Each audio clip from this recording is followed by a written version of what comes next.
Bienvenue à toi.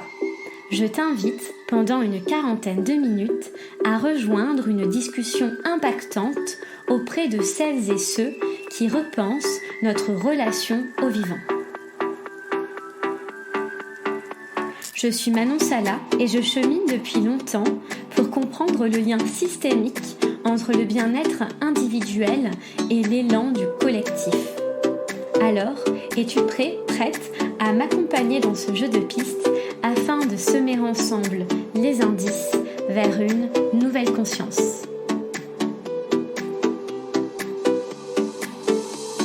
Aujourd'hui, je reçois Solène Thomas au micro de Nouvelle Conscience. Solène Thomas a fait de son quotidien un art de vivre pour plus de reliance et de résonance. Chasseuse de tête pour dirigeants et dirigeantes pendant plus de 10 ans, elle se définit aujourd'hui comme une chasseuse-cueilleuse, engagée pour remettre l'humain au cœur de l'entreprise et des institutions. Solène Thomas se laisse guider par sa clairvoyance et sa grande sensibilité, entraînant avec elle des centaines de personnes au cœur de la communauté Éclore et des multiples événements organisés pour plus de féminisation et de diversité dans le monde du travail. Je vous laisse donc en compagnie de Solène Thomas et tenez tout particulièrement à remercier l'équipe du centre de massage Soka Royal Spa situé au 76 rue de Quincampoix dans le 3e arrondissement de Paris pour leur accueil chaleureux et leur bienveillance qui ont permis de procéder au mieux à l'enregistrement de cet épisode. Je vous souhaite une très bonne écoute.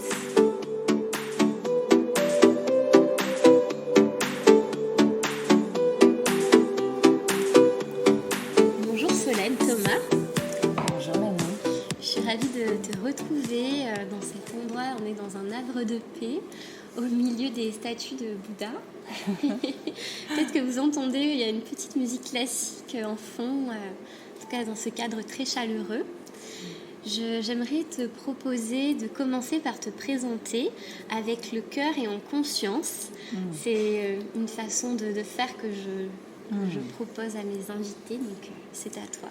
Merci de cette proposition et de ces indications. Cœur et conscience sont sûrement les deux mots qui me guident le plus et qui traduisent le plus mon chemin.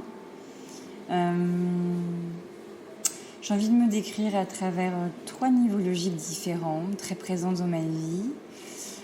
D'abord, je suis une chasseuse-cueilleuse. Je recrute des dirigeants, des dirigeantes qui aspirent à transformer le système de société. Ensuite, j'ai développé une certaine clairvoyance par des séances de méditation, une pratique méditative quotidienne depuis quelques années. Et cette clairvoyance me permet de voir vraiment qui est l'autre en vérité, et de l'accompagner dans l'expression de son être, mais de voir aussi ce qui se passe dans les collectifs, dans la société, pour révéler l'impensé, le caché, le latent. Je crois que c'est vraiment quelque chose qui me caractérise. Et l'autre niveau logique, c'est mon engagement citoyen pour œuvrer concrètement à une transformation du monde du travail, avec un rêve que j'ai chevillé au cœur, qui est de faire éclore notre pleine humanité dans le monde du travail. Et ça se traduit par la création d'une association en 2015 qui rassemble des créateurs culturels, des femmes et des hommes qui souhaitent travailler en accord avec leurs valeurs et leur être. Et nous organisons ensemble des espaces de transformation personnelle, mais aussi des temps collectifs, des grandes messes, des grands moments, événements, dans des lieux de pouvoir qu'on va hacker autour de sujets de société. Donc voilà ce que j'ai envie de partager là. Super. Et qu'est-ce qui te guide dans le monde du travail? Pourquoi avoir été porté selon toi par ce lieu pour agir en fait par cet espace Écoute, d'abord une citation de Khalil Gibran qui dit « Le travail, c'est l'amour rendu visible ». J'ai découvert ce texte issu d'un petit recueil manifeste, poétique, qui s'appelle Le Prophète, d'un poète libanais, Gibran. J'ai été profondément habitée par son texte, son œuvre en fait, et notamment cette phrase. J'ai découvert à peu près un même moment de ma vie où je découvrais la méditation et je m'ouvrais à la dimension plus invisible de l'existence. Et j'ai fait un chemin initiatique, un voyage en Inde, à peu près à cette même période aussi. Et là, j'ai vraiment contacté mon désir d'œuvrer pour un monde meilleur. Donc, c'est vraiment là, le voyage en Inde, un moment clé où je prends conscience de ma responsabilité, je prends conscience de mon inaction dans un monde qui souffre. Ça génère en moi une tristesse, peut-être pas une culpabilité, mais une tristesse. Et je rentre de ce voyage en Inde avec la ferme décision d'œuvrer.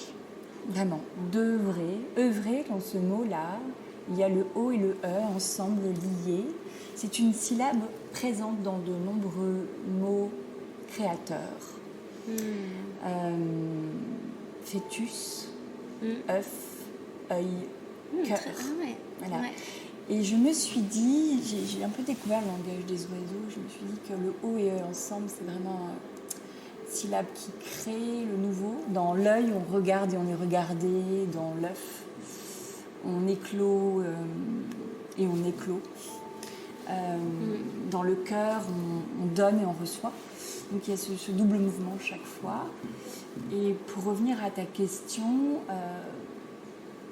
sentiment très fort que j'ai à œuvrer, que je n'œuvre pas encore, que je ne fais que travailler à l'époque. D'accord. Je me dis comment je passe du travail à l'œuvre.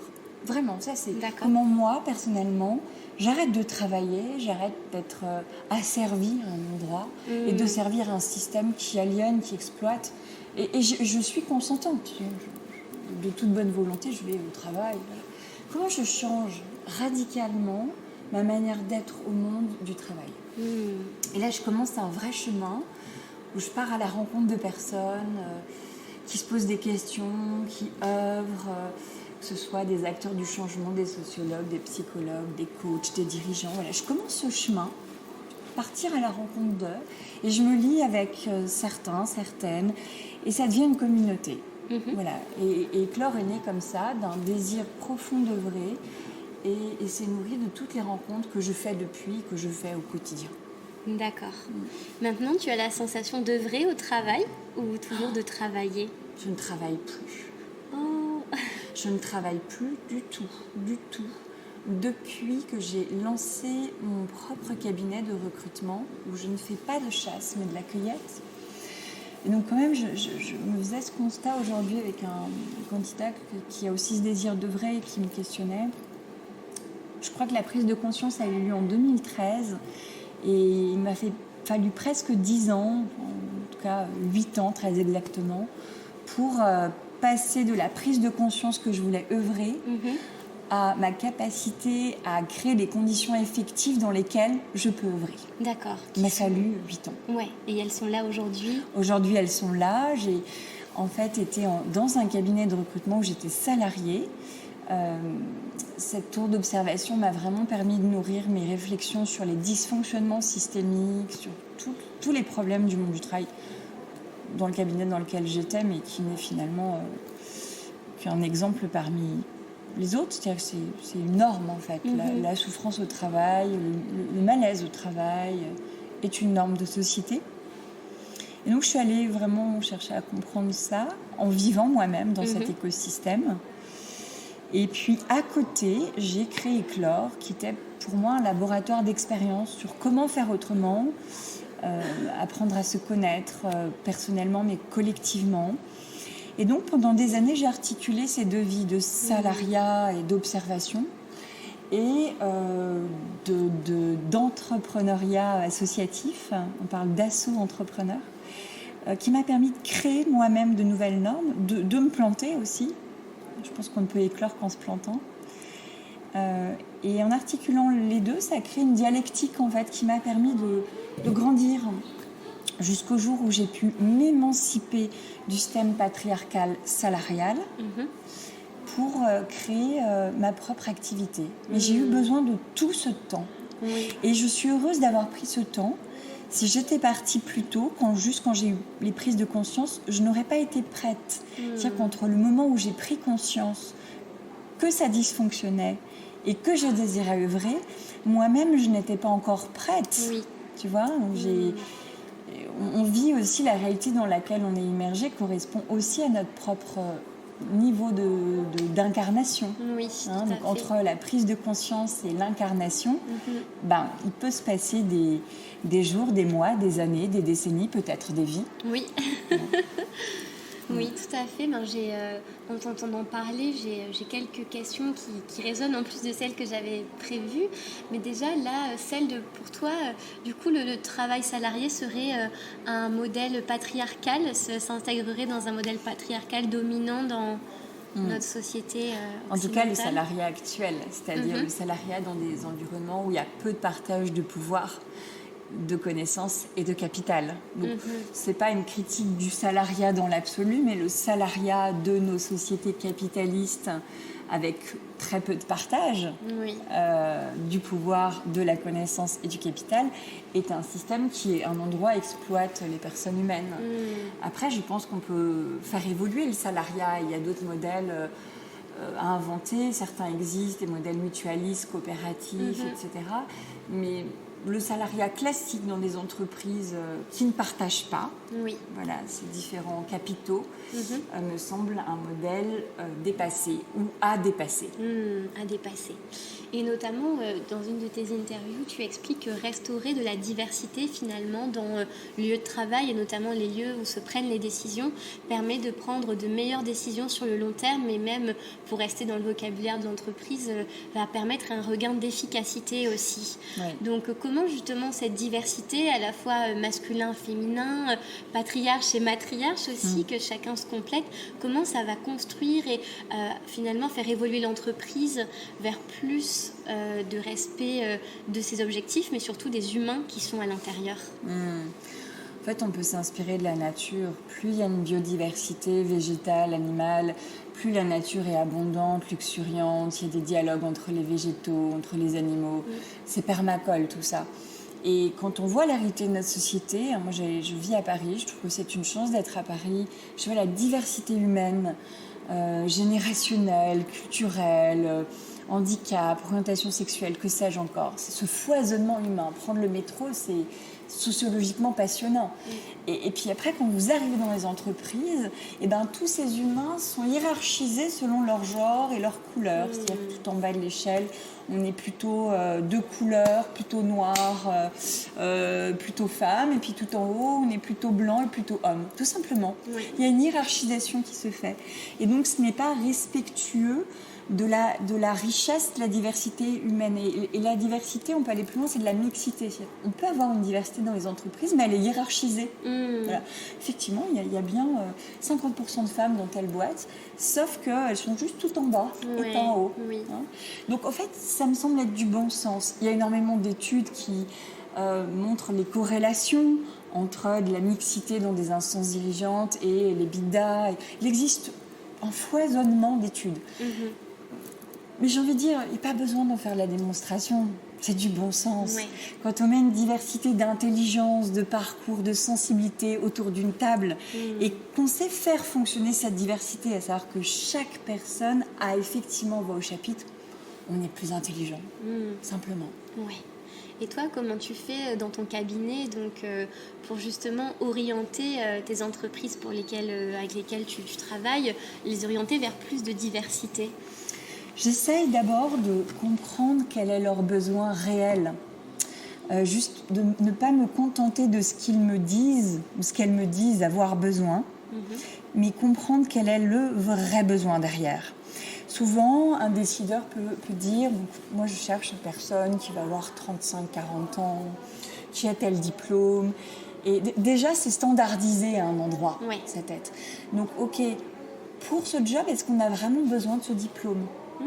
Pour ce job, est-ce qu'il y a vraiment une fourchette haute d'expérience ? Est-ce qu'il y a vraiment un plancher ? Voilà. Donc, le challenger sur sera quoi la réalité du job demain pour aller chercher vraiment les compétences, l'expérience, le type de personnalité dont le décideur ou l'entreprise a besoin.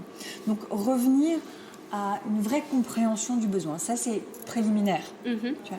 Déjà, ça permet de déconstruire beaucoup de choses et de ne pas chercher à obtenir un résultat, mais plutôt une solution. Donc, l'art de poser les bonnes questions. Et c'est presque de la maïeutique ou de la philo, poser les bonnes questions. Et là, souvent, on déconstruit beaucoup de schémas. Cette première étape est essentielle. Ensuite, je fais un petit peu la même chose avec les personnes que je rencontre, les candidats que je rencontre. Je cherche à comprendre qui elles sont vraiment, ces personnes. C'est pas juste un CV, un professionnel, mais bien sûr, c'est un CV, un professionnel. Mais au-delà de ce parcours professionnel, c'est une personne qui a des motivations intrinsèques, des valeurs, peut-être des engagements personnels, associatifs, politiques, que sais-je. Donc l'entretien, pour moi, c'est vraiment un moment où je cherche à comprendre profondément qui j'ai en face de moi. Et du coup, j'ai à la fois une entreprise qui propose une fonction, qui a des besoins de tel type de personnes et de compétences et d'expérience. Et en face, une personne qui a un parcours, une énergie, un mode d'intelligence, une sensibilité à offrir. Et je fais se rencontrer les deux. Et du coup, ça permet d'obtenir des solutions et souvent de faire émerger des réponses auxquelles nous n'aurions pas accès dans des processus classiques standardisés avec des nomenclatures très strictes. Oui, donc tu t'adaptes vraiment à l'individu, justement, les valeurs que tu défends, tu les mets toi-même dans ton processus de recrutement et ta façon d'œuvrer. Totalement. D'accord. Et j'ai envie de te partager autre chose. Je me suis libérée ces derniers mois des cahiers des charges et des annonces classiques pour prendre la parole sur les réseaux sociaux. Je me connecte vraiment au décideur qui me donne son besoin de recrutement. Je fais souvent ça le matin après une méditation. Et je partage sur LinkedIn le poste, la fonction qui est à prendre. Et je cherche à poser des mots simples, réels, inspirants, rendant, c'est le mot grâce qui vient, donc je le pose, rendant grâce à la recherche qui m'est confiée pour fonctionner par résonance. Donc je ne chasse plus, vraiment c'est de la cueillette. J'ai rencontré ce client, le dernier poste que j'ai fait, c'est un DRH que je connais depuis des années. La première fois que je l'ai rencontré, je me dis quel homme de paix, c'est un saint homme. Et quand il m'a confié son mandat, et que j'ai vraiment cherché à sentir ce qui était l'essentiel du poste, j'ai commencé en écrivant sur LinkedIn, voilà, je travaille pour un homme sain dans les deux sens du terme. Voilà. Et je cherche une personne pour l'accompagner qui soit en capacité de... Voilà, je ne sais plus ce que j'écris, peu importe, mais... donc je dis vraiment ce qui est en deçà de ce qu'on m'a dit, tu vois. Tu te crées tes propres codes. Exactement. Et du coup, c'est extrêmement efficient parce que je peux avoir des candidats que je n'aurais pas par une annonce classique, je n'aurais pas par de l'approche directe. Dans le métier du recrutement de Executive Search, l'approche directe, c'est identifier des talents dans des organisations concurrentes ou proches des clients. Et voilà, vraiment comprendre les organisations, identifier les personnes susceptibles d'être candidates parce que des postes proches et les appeler en direct. C'est ça l'approche directe. Donc c'est très masculin, très frontal, Et cette approche-là n'est plus adaptée aux enjeux de notre époque. C'est-à-dire que ça permet de recruter des gens qui ont fait la même chose, mais pas trouver les solutions. Or, si comme je le fais là, tu partages sur un réseau social le besoin tel qu'il est vraiment, tu vas obtenir des candidatures que jamais tu n'aurais par une approche classique, directe. D'autres candidats et candidates qui seront attirés, elles et eux aussi, par cette voie-là d'expression, par les mots employés. Et comment justement ta clairvoyance, qui était le deuxième point dans ta présentation, te guide au quotidien pour œuvrer? Et pas que dans le monde du travail, là ça peut être dans tes choix ou dans ce que tu veux. Ma clairvoyance, j'ai accepté d'avoir une petite voix en moi qui me guide. Et cette petite voix, je lui donne de l'espace. Je l'écoute vraiment même quand je ne comprends pas pourquoi elle me souffle certaines choses, certaines décisions à prendre, je cultive l'écoute de cette petite voix depuis maintenant un certain nombre d'années. Plus j'avance dans ma vie, plus je l'écoute. Et elle me guide effectivement dans tout ce que je suis et tout ce que je fais.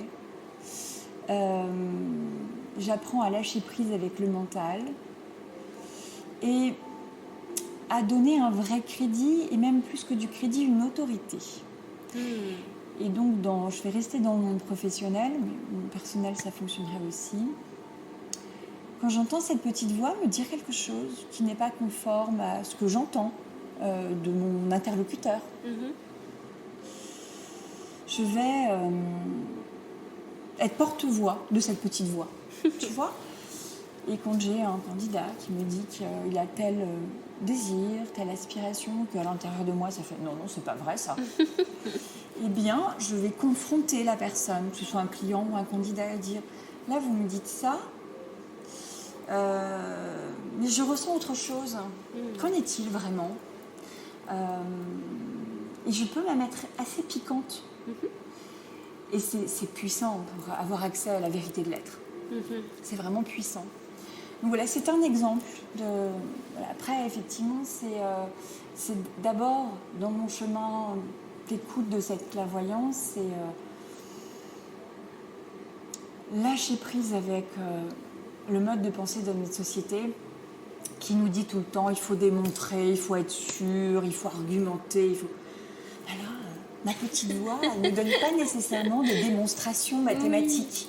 Sauf que là, de là où je suis, j'entends que c'est ça qu'il faut faire. Et donc, j'assume pleinement, avec une forme de, tu vois, de leadership. Voilà. Et ça, c'est très joyeux pour moi. Ouais, tu le vois comme une forme de jeu, peut-être. Ouais, alors d'abord de joyeuseté. Je crois que le mot n'existe pas, mais on peut l'inventer. Joyeux parce que ça nourrit l'élan vital en moi. Ouais. Mais c'est pas que du jeu parce que c'est, je joue pas de l'autre par exemple. C'est joyeux parce que ça nourrit mon être.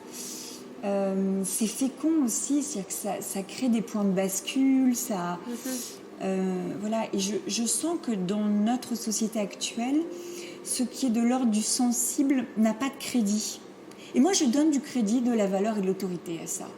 Et je l'assume avec force. Et je vois que ça crée. Ouais.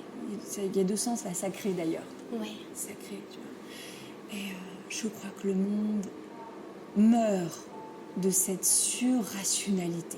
Meurt. À un moment où il est irrationnel de n'être que dans la raison pure. Oui. Ça devient irrationnel. J'ai échangé hier avec une directrice d'une PMI qui me racontait une anecdote. Elle travaille sur les bilans carbone et elle me disait qu'en fait, dans les boîtes de retail bio, ils ont fait des études qui montraient que vendre des avocats du Brésil avait une empreinte carbone inférieure à des avocats espagnols vendus en France. D'accord. Pourquoi ? Parce qu'en fait, au-delà des coûts et de l'énergie du transport, il y a l'énergie qu'exige la culture. Oui, j'y pensais, les conditions climatiques sont naturellement présentes.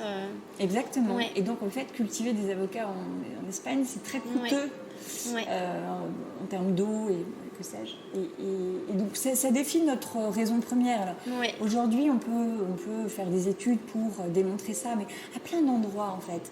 La vie est une intelligence qui dépasse notre intelligence rationnelle. En revanche, en ouvrant nos capteurs sensibles, on s'ouvre à cette intelligence de la vie qui nous dépasse.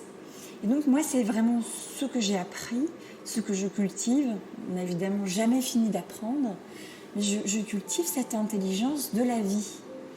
Et c'est même pas de l'ésotérisme ou des dons, que sais-je, c'est juste s'ouvrir à cette intelligence de la vie et l'écouter. Et comment tu fais pour t'ouvrir à elle ? Parce que tu travailles beaucoup, t'es très... en fait, tu n'es pas en marge justement de la société. Tu vois, tu es pleinement dedans, ancré. Et au sein de cette société, comment tu t'ouvres à cette intelligence? Écoute, au départ, c'est grâce à la méditation, à des séminaires de méditation réguliers. Ensuite, c'est grâce à des espaces de régénération que je me suis créée quand je fais du éclore. Vraiment, ça nourrit mon être profond. Et pendant toutes ces années où j'avais une double vie de chasseuse et pleureuse, vraiment, les temps éclore nourrissaient tellement mon être que ça me donnait une énergie dingue. Je pouvais dormir très peu. Je faisais du éclore le soir en animant des ateliers, le matin en animant les réseaux sociaux. Et ça nourrissait mon être que voilà, ça me permettait vraiment d'être à l'écoute de cette vie parce que je nourrissais... j'avais des activités qui étaient très régénérantes. Et aujourd'hui, j'aime tellement tout ce que je fais, tout le temps. Ce recrutement de cueillette, voilà, chasse-cueillette, l'enseignement que je fais, les temps éclore. J'ai l'impression d'être toujours dans cette heure. Et du coup, je suis en permanence à l'écoute. Et tu vois, je vais donner des exemples. J'ai quand même une activité très intensive. Je passe beaucoup de temps à contribuer, aussi à aider. Oui. Le temps correspondant à une activité liée à des contrats qui me ramènent de l'argent et finalement un temps limité dans ma vie. D'accord. Du coup, il y a énormément d'activités. Mais tout ce que je fais, je le fais en écoutant ce qui est vivant, moi. Et si à un moment, je sens que là, je suis fatiguée. Oui. Tu vois, on est dans un salon de massage où je t'ai proposé de boire un thé qui a 2 pas de ma vie de travail et d'habitat. Et à tout moment, si je sens que là, j'ai besoin d'un moment pour moi, je vais venir m'offrir un massage. Ou je vais reporter un rendez-vous pour aller marcher sur les quais de Seine. Ouais, voilà. C'est-à-dire que j'écoute vraiment à chaque instant. C'est pas toujours évident de le faire, mais en tout cas, cette exigence d'écouter. Oui. Voilà. Et ça devient à la fois une manière de travailler et d'œuvrer, mais c'est aussi un art de vivre. C'est-à-dire, je crois que lorsque nous œuvrons, on ne peut être que sur ce chemin, cette ligne de crête entre le travail joyeux, fécond, utile et l'art de vivre. C'est-à-dire que c'est un endroit où l'économique rejoint l'écologique. Ouais, on en parlait hors antenne. Ouais. Est-ce que tu veux nous en dire un peu plus sur ce lien entre l'économie et l'écologie qui n'est pas vraiment présent dans le modèle capitaliste qui guide les grandes villes, mais qui peut-être un jour sera présent? Il y a une vraie tension entre la logique économique et la logique écologique.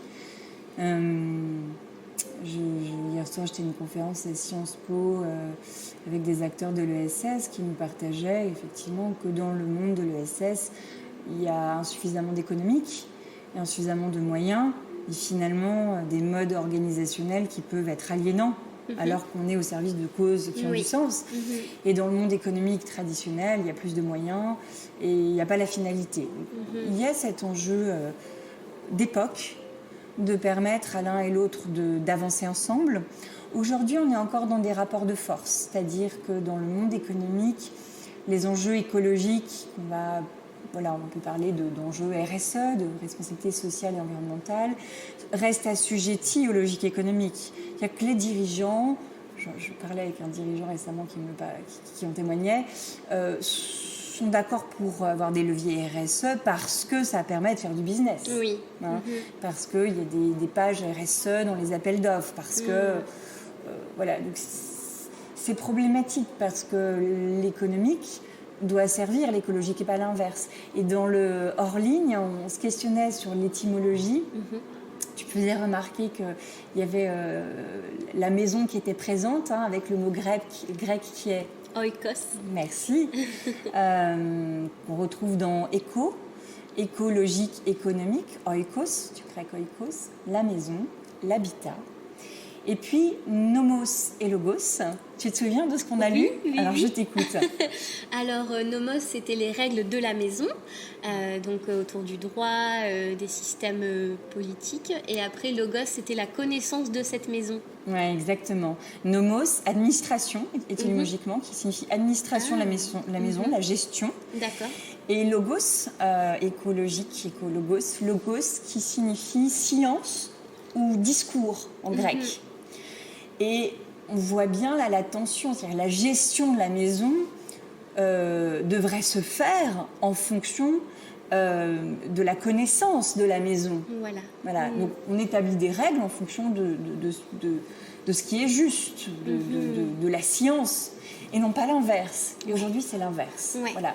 Donc on est dans ce moment, cette époque absolument incroyable, une révolution de nos modes de pensée, où la rationalité ne doit pas être qu'économique, mais elle doit devenir sociale et écologique. C'est Bruno Latour dont on peut rendre hommage, décédé récemment, un grand penseur de notre époque, dont j'ai tiré cette citation, la RSE doit devenir la nouvelle rationalité. D'accord. Et quels sont selon toi les paradigmes qui pourront guider justement cette nouvelle rationalité, cet oikos de l'écologie et de l'économie? Quelles grandes idées, quelles grandes valeurs peuvent guider ça? On peut répondre à ta question de plein de manières. J'ai envie de revenir à l'introduction de ton podcast. Tu m'as donné 2 mots très forts, cœur et conscience. Voilà, j'ai vraiment envie de nous inviter collectivement à oser écouter notre cœur, pas le cœur affectif, au-delà de la dimension affective, sentimentale. Le cœur pour les bouddhistes, parce qu'on est entouré de Bouddha, là, le cœur, c'est l'organe dans lequel siège l'âme. Donc, être en capacité d'écouter l'être profond, le cœur du vivant humain, du vivant animal, du vivant végétal, du vivant qui nous dépasse, dont nous faisons partie, que nous sommes en fait. C'est pas juste que nous faisons partie d'eux, nous sommes ce vivant. Donc remettre du cœur, c'est sûrement un axe qui a à nous guider. Et le sensible est une porte vers le cœur, l'âme. Et puis la conscience, qui est aussi l'un de tes mots-clés. La conscience qui n'est pas juste la tête. D'ailleurs, on sait aujourd'hui que la conscience est plus large que juste le cerveau. On a des neurones dans les intestins, système entérique, dans le cœur. Donc la conscience qui est, j'ai envie de traduire par esprit.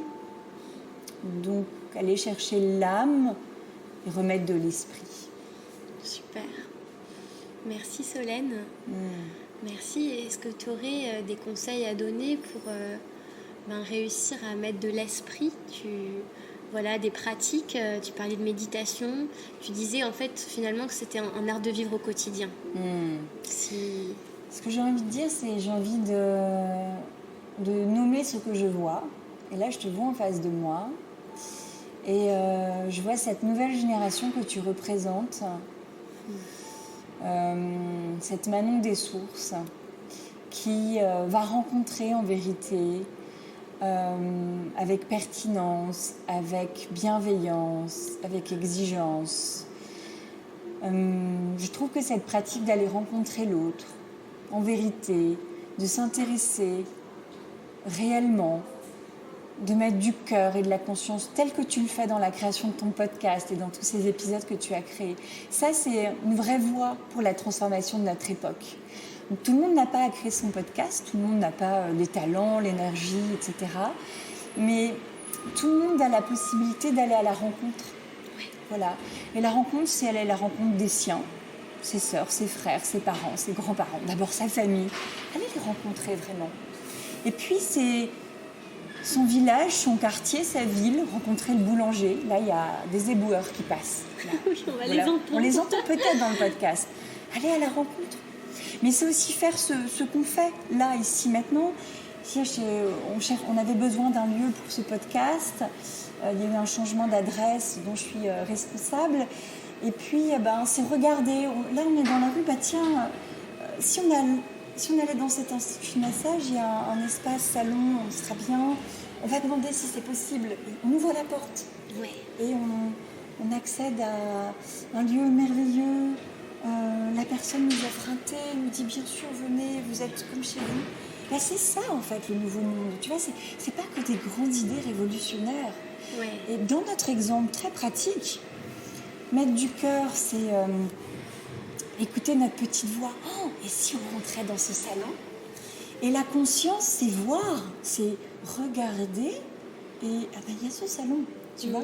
Donc je trouve que dans ce qui nous lie là, dans ce moment, très simple, ton audace, ton amour de l'autre, ta simplicité, l'esprit et le cœur qui fait qu'on se retrouve ici, tout ça c'est très pratique.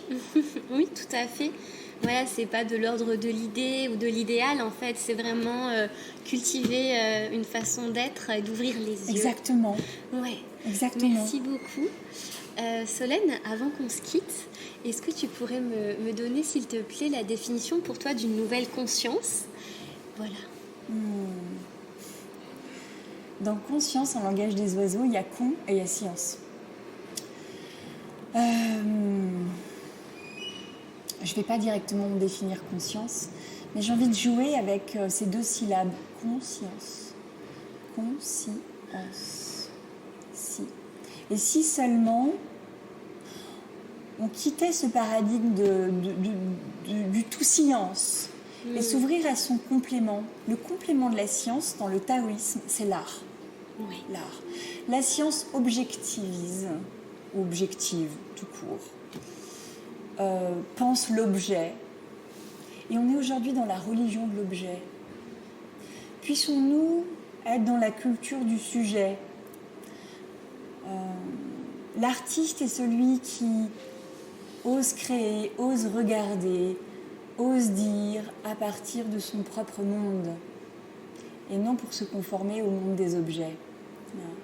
Donc ce qui va vraiment profondément créer cette nouvelle conscience, c'est d'accepter qu'avec la science, il y a l'art. L'art et la manière. Puissons-nous ensemble sortir de ce monde scientifique-scientifiste où tout doit être objectivé. C'est un vœu cher à mon être. D'accord. Est-ce que tu proposes justement cet espace dans Éclore, avec Éclore? Est-ce que tu essayes de recréer du lien entre toutes ces facettes?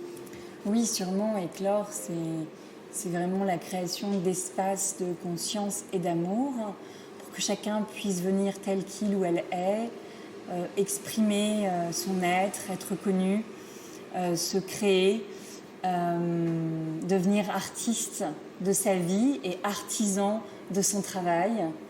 Je vous invite d'ailleurs à lire un très bel ouvrage de Laetitia Vito sur l'ouvrage. J'ai plus le titre là tout de suite en tête, mais c'est un ouvrage de référence. On pourra peut-être le mettre dans les... Oui, tout à fait. Tu pourras m'envoyer le titre et je le mettrai dans... Du travail à l'ouvrage, du labeur à l'ouvrage. Là, du labeur à l'ouvrage.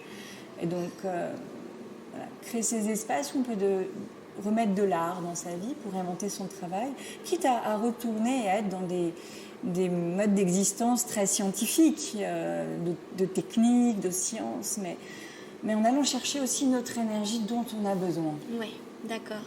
Et comment on peut vous rejoindre? Comment on peut décider d'éclore avec vous? Tout simplement en adhérant, et avant d'adhérer, en nous rencontrant dans tous ces événements que nous créons. Pour les Parisiens, le second jeudi de chaque mois. Pour ceux qui sont en province, tous les matins à 8h30, on fait un Zoom de méditation résonance. Et puis on va lancer des communautés en région à partir de 2023. On va redonner du souffle à quelques communautés qui existaient et en créer de nouvelles. Donc n'hésitez pas, si vous êtes intéressé, à nous écrire à Anne qui gère ça, anne@éclore.fr. D'accord, je vais l'écrire aussi. Super. Voilà, j'ai vu votre programme, vous accueillez des écrivains, vous allez voir des pièces de théâtre, vous faites des ateliers philo, donc il y en a pour tous les goûts et tous les styles. Merci beaucoup Solène. Merci Manon. Merci pour votre écoute. Si ce podcast vous a plu, la meilleure façon de le soutenir est de lui laisser 5 étoiles et un commentaire sur iTunes et sur Spotify.